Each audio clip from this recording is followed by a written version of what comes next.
Students, स्वागत है आपका ऑनलाइन क्लास के अंदर।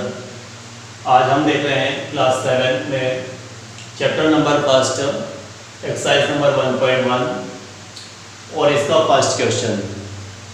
इसमें दिया आपको right the absolute value of.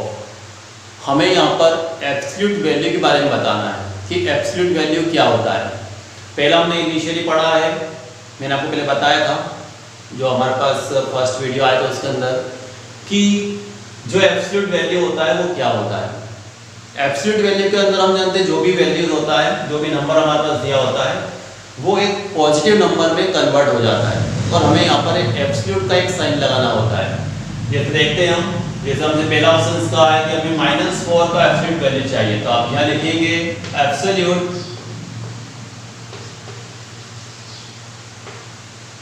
Value of -4 का एब्सोल्यूट वैल्यू क्या होगा, तो वो होगा हमारे पास इज इक्वल, आपको यहाँ पर एब्सोल्यूट का साइन लगाना है, -4 लिखना है, तो ये आपका आंसर पॉजिटिव में आ जाएगा 4। फिर ऐसे ही हम b की बात करते हैं। इसमें आपको 0 दिया हुआ है, तो 0 का हमारे पास क्या आ जाएगा, तो ये होगा एब्सोल्यूट वैल्यू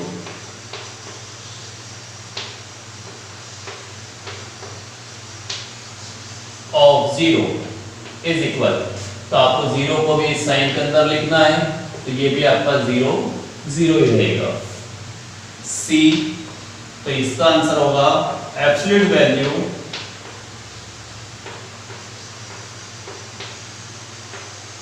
ऑफ +7, तो +7 आपने इसके अंदर लिख दिया, तो भी आपका आंसर क्या आएगा, पॉजिटिव 7 ही रहेगा। और D, एब्सोल्यूट वैल्यू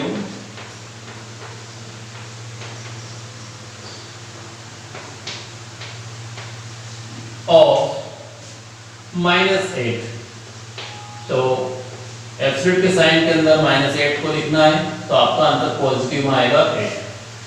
तो इस टाइप से हमारे पास जब हम एब्सोल्यूट का साइन यूज करते हैं तो जो भी आंसर होता है वो आपके पास पॉजिटिव में आ जाता है। ये सारे के सारे जो आंसर हमारे पास हम देख रहे हैं सब कैसे आ रहे हैं, हमारे पास पॉजिटिव आंसर आ रहे हैं। तो एब्सोल्यूट नंबर जो भी रहेगा वो क्या रहेगा, आपके पास पॉजिटिव वैल्यू में रहेगा। क्वेश्चन आता है हमारे पास, question number 2। Arrange 7, -5, 4, 0 and -4 in ascending order and then mark on a number line to check your answer।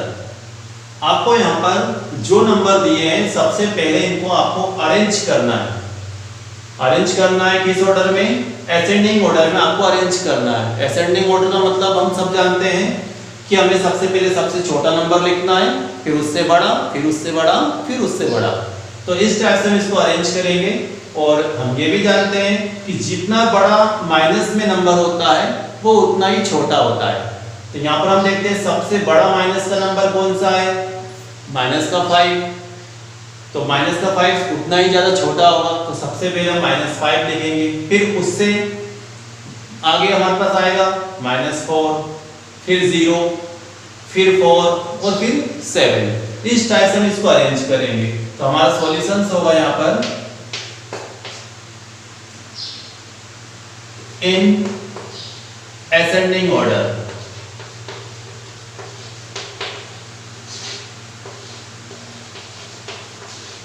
ascending order में अरेंज करना है, तो सबसे पहले कौन सा नंबर आएगा, सबसे छोटा कौन है, -5, ये सबसे छोटा है, क्योंकि जितना बड़ा होता है वो उतना ही क्या होता है, छोटा होता है।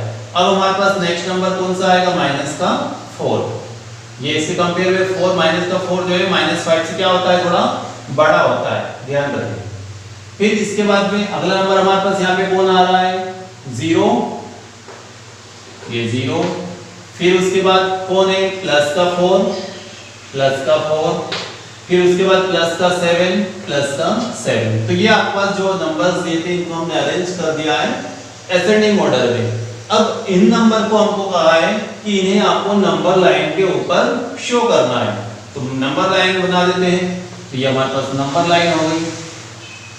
इस नंबर लाइन में हम जानते हैं हमारे पास यहाँ पे 0, इधर नेगेटिव नंबर्स होते हैं -1, -2, -3, -4, -5, -6 और इधर सब पॉजिटिव नंबर होते हैं 1, 2, 3, 4, 5, 6, 7, 8। इस टाइप से हमारे पास ये नंबर हम लिख देते हैं। तो हमारे पास यहाँ पर ये हो गई नंबर लाइन। अब जो नंबर दिए उनको शो करना है, तो सबसे पहले देखिए आपके पास यहाँ पे कितना आ रहा है -5। तो -5 से हमने मार्क किया, कहाँ पे गए हम -4 पर। फिर -4 से कहाँ जाना है 0 पर, तो -4 से हम आ गए 0 पर। फिर 0 से कहाँ जाना है आपको, 0 से जाना 4 पर, 0 से हम 4, मतलब हम बढ़ते जा रहे हैं। देखो अब आपके पास साइन बनाता जा रहा हूँ मैं, हम यहाँ पे थे, यहाँ से हम जंप करके यहाँ आए, यहाँ से जंप करके यहाँ आए, तो आप आगे बढ़ते जा रहे हैं। इसका मतलब कौन सा ऑर्डर होता जा रहा है, ये इंक्रीजिंग ऑर्डर हमारे पास बनता जा रहा है। अब 4 के बाद आप कहाँ जंप करने वाले हैं 7 पर, तो ये हमारे पास जंप करके आप 7 पर आ गए। तो इस टाइप से जो हमारे पास जहाँ -5 पर थे, कहाँ पहुँच गए 7 तक पहुँच गए। तो ये आपका हो जाता है ascending order. Number 3, when the integers 10, 0, 5, -5, -7 are arranged in descending or ascending order, then find out which integers always remains in the middle of the arrangement। ये क्वेश्चन हमसे कहा। इस क्वेश्चन में आपको कुछ इंटीजर्स दिए हुए हैं। इन इंटीजर्स को आप अगर अरेंज करते हैं असेंडिंग ऑर्डर में, डिसेंडिंग ऑर्डर में, तो अरेंज करने के बाद हमें पता ये करना है कि इन इंटीजर्स में से कौन सा ऐसा इंटीजर है जो सबसे मिडिल में आएगा, मतलब बीच में आएगा। दोनों ही कंडीशन में, दोनों ही कंडीशन मतलब असेंडिंग में भी और डिसेंडिंग में भी, ऐसा कौन सा नंबर है जो मिडिल में आने वाला है। तो हम यहाँ पे अरेंज करके देख लेते हैं। तो सबसे पहले हमारे पास बात करते हैं अपन इन असेंडिंग ऑर्डर।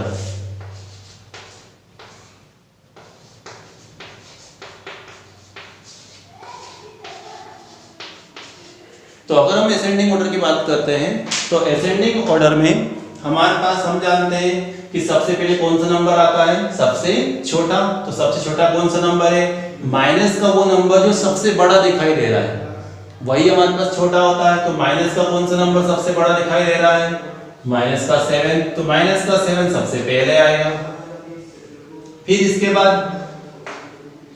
इससे छोटा नंबर, तो माइनस का 5 जो है वो -7 से बड़ा है, ध्यान रहे। अपन कौन से ऑर्डर में जा रहे हैं, इंक्रीजिंग ऑर्डर में, ठीक है। तो अब हमारे पास जो है ध्यान रहे, इंक्रीजिंग कहूं या असेंडिंग कहूं, दोनों एक ही है। आप उसको असेंडिंग भी बोल सकते हो, उसको आप इंक्रीजिंग भी बोल सकते हैं। तो हमारे पास यहाँ पर जो है ध्यान रहे, अब हमारे पास आएगा माइनस का 5, फिर इसके बाद आप जानते हैं कौन सा आएगा हमारे पास, फिर बचा हमारे पास 0, फिर इससे बड़ा 5 और फिर सबसे बड़ा कितना आ रहा है 10। तो ये तो वो हमारे पास कौन सा असेंडिंग ऑर्डर। ऐसे हम देखते हैं इन डिसेंडिंग।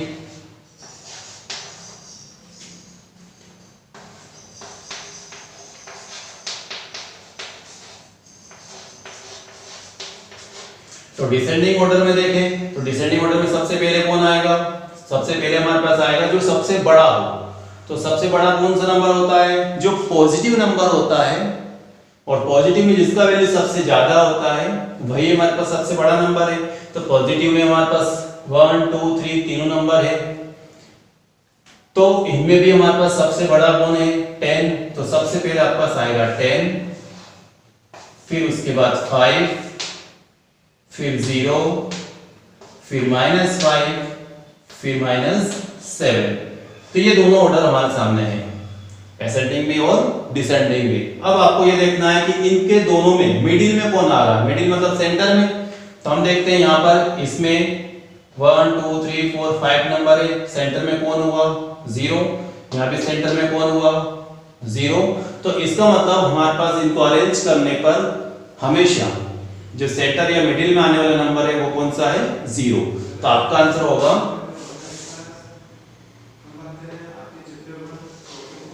0 will be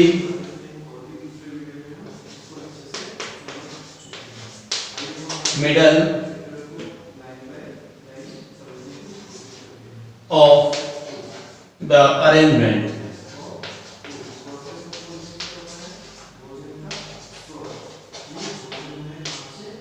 तो ये आपका आंसर हो जाएगा। आपका आंसर क्या रहेगा 0, क्या रहेगा 0, ध्यान रखिए।